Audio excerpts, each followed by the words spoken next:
Alors, bonjour, continuons sur le principe de fonctionnement du psychromètre pour déterminer le potentiel hydrique des plantes. Le terme psychromètre viendrait du mot grec refroidir. En fait, le psychromètre estime le potentiel hydrique du tissu végétal ou de notre échantillon végétal en mesurant soit donc la variation de la température soit par évaporation, c'est-à-dire par refroidissement, soit par condensation, ça veut dire une élévation de température. Parce que imaginez que vous avez une surface d'eau liquide, quand il y a un réchauffement, l'eau va s'évaporer et donc les molécules les plus chaudes vont s'évaporer et les molécules les plus froides vont remonter à la surface. Donc ça va engendrer un refroidissement.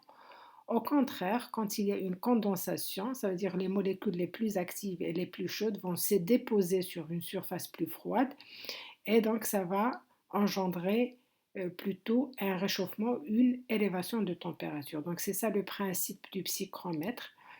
Il permet donc l'estimation du potentiel hydrique des échantillons végétaux en mesurant la variation de la température. Donc, pour rappel, et c'est très important pour comprendre le principe du psychromètre, de savoir que l'évaporation, donc, c'est un refroidissement. Par contre, une condensation, c'est un réchauffement ou une élévation de température. Donc, vous voyez ici le psychromètre. Il est un peu agrandi juste pour mieux comprendre, mais la taille d'un psychromètre est beaucoup plus petite. Donc, vous voyez par rapport à donc cet indicateur et contrôleur de température, on a agrandi la chambre de psychromètre pour mieux comprendre. En fait, le psychromètre constitué d'une chambre qui est étanche parce que en fait, la variation de la température est très importante à l'intérieur de la chambre. Donc, il ne faut pas qu'il y ait un courant d'air ou la température externe qui peut influencer la température interne dans la chambre. C'est pour ça qu'il est fermé par ce couvercle qui est étanche, qui est hermétique. Et donc, il y a un thermocouple ici sur lequel on peut déposer une goutte d'une solution standard. Ce thermocouple est relié justement à cet indicateur et contrôleur de température qui permet de mesurer la température qui règne à l'intérieur de la chambre du psychromètre. Et au fond de la chambre, on va déposer notre échantillon végétal. Donc, vous voyez, c'est ça le principe du psychromètre qui nous permet de déterminer en fait le potentiel hydrique de notre échantillon végétal. Donc, vous voyez le détail avec le thermocouple sur lequel on va déposer une goutte d'une solution standard dont dont le potentiel hydrique est connu. Donc, c'est en fait en fonction du potentiel hydrique de notre échantillon, il y a toujours passage de l'eau du potentiel hydrique le plus élevé vers le potentiel hydrique le moins élevé.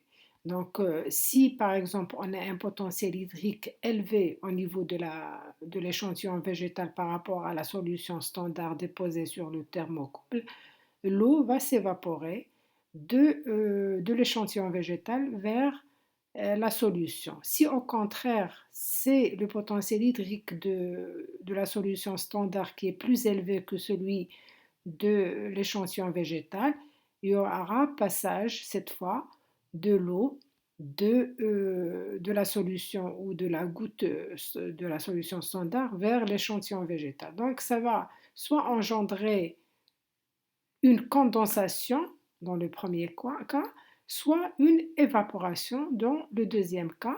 Et donc, il y aura une variation de la température qui va donc être lue puisque le thermocouple, comme je venais de dire, est relié directement à cet indicateur et contrôleur de température. Donc, vous voyez le premier cas, comme je viens de dire, si la goutte de la solution a un potentiel hydrique plus grand que celui du tissu végétal, l'eau va se déplacer de la goutte vers l'échantillon végétal. Donc, de potentiel hydrique toujours décroissant. ou un gradient de potentiel hydrique décroissant, c'est-à-dire du potentiel hydrique le plus élevé vers le potentiel hydrique le moins élevé, ce qui va engendrer une évaporation et donc un abaissement de la température. Donc l'eau se déplace souvent selon le gradient de potentiel hydrique décroissant et donc l'évaporation refroidit le thermocouple, ce qu'on va donc mesurer directement sur l'indicateur et le contrôleur de température. Si au contraire le tissu végétal a un potentiel supérieur que celui de la goutte de la solution, l'eau va se déplacer cette fois du tissu végétal vers la goutte au niveau du thermocouple.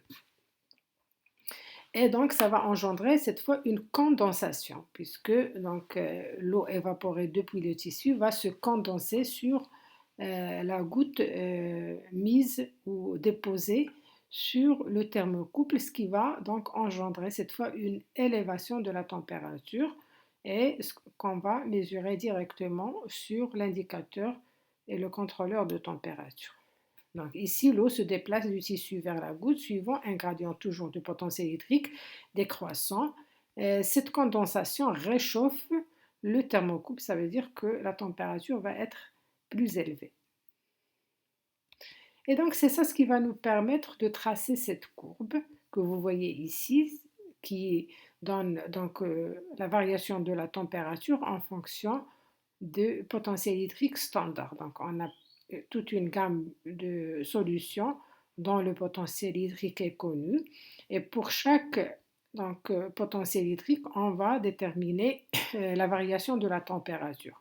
Donc pareil, comme on vient de dire, si le potentiel hydrique de la solution est inférieur au potentiel hydrique du tissu, on a une élévation de température puisque c'est une condensation.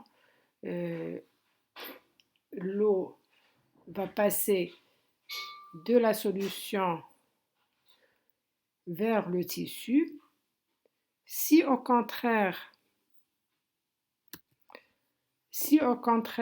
le potentiel hydrique de la solution est supérieur au potentiel hydrique de tissu, il y aura une évaporation, donc un abaissement de la température. Donc pour chaque potentiel hydrique, on peut déterminer la variation de température. Alors, grâce à cette courbe qu'on peut tracer, on peut aller voir quand la variation de température est nulle, c'est-à-dire qu'il n'y a ni élévation de température ni abaissement de température.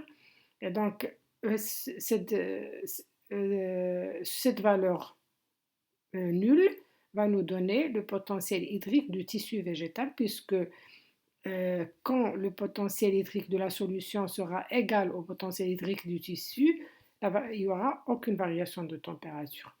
Donc, cette expérience nous permet justement de déterminer le potentiel hydrique de notre échantillon végétal grâce à cette courbe qu'on peut tracer de la variation de température en fonction de cette gamme de potentiel hydrique des solutions standards.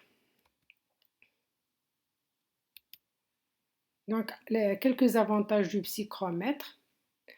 Il nous permet de mesurer le statut hydrique de n'importe quelle partie de la plante et même au niveau du sol. Un échantillon de petite taille est seulement requis, donc possibilité de répétition sur une même plante. Une partie intacte de la plante peut être utilisée, c'est-à-dire on peut utiliser même une petite plantule ou donc la plante en entier, contrairement à la méthode précédente de la chambre de Schollander qui est donc utilisée pour les feuilles ou les rameaux de feuilles. L'inconvénient du psychromètre, c'est que la température doit être précisément contrôlée. Contrairement à la chambre de pression qui peut être portative et qu'on peut utiliser sur le champ, pour le psychromètre, il n'est utilisé qu'en conditions de laboratoire et la température doit être précisément contrôlée puisque la mesure du potentiel électrique est basée sur cette variation de température. Utilisation d'équipements sensibles et onéreux. Donc pour avoir un psychromètre, c'est